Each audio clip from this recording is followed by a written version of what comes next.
ابتلى إبراهيم ربه بكلمات فأتمهن قال إني جاعلك للناس إماما قال ومن ذريتي قال لا ينال عهد الظالمين. ایت مختصر ہے لیکن اس میں بہت سارے اسباق ہیں. فرمایا ابراہیم خلیل اللہ کو میں نے آزمایا فاتمہن، انہوں نے ان چیزوں کو پورا کر دکھایا، آزمائش میں کامیاب ہو گئے.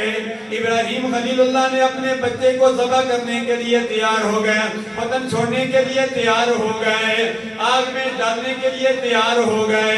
ابراہیم خلیل اللہ اپنی بیوی اور اپنے بیٹے اسماعیل ذبیح اللہ کو جنگل میں چھوڑنے کے لیے تیار ہو گئے. ابراہیم خلیل اللہ نے ایک قربانی نہیں دی، کئی قربانیاں دی. اللہ فرماتا جب اتنی قربانیاں دی، اللہ فرماتا قال انی جاعلک للناس اماما. ابراہیم آپ کو لوگوں کا امام بنانے والے، اور اللہ نے امام بنا دیا. ایسا امام بنایا کہ آج ابراہیم خلیل اللہ کا نام زندہ ہے. ابراہیم خلیل اللہ کی جو اولاد ہے وہ اولاد اسماعیلی بھی کہلوائی اور بنی اسرائیلی بھی کہلوائی.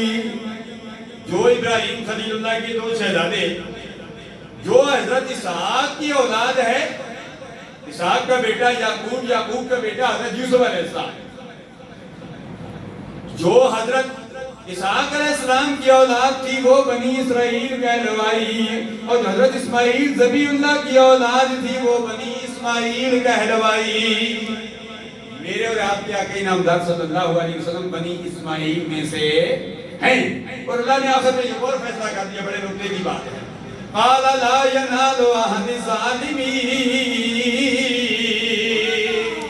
اللہ فرماتا ہے ابراہیم خلیل اللہ، آپ کی اولاد کو میں امانت سپرد کروں گا، آج سپرد کروں گا، لیکن ان لوگوں تک آج نہیں جائے گا جو ظالم ہیں، کیونکہ آپ کی اولاد میں کافر بھی ہوں گے.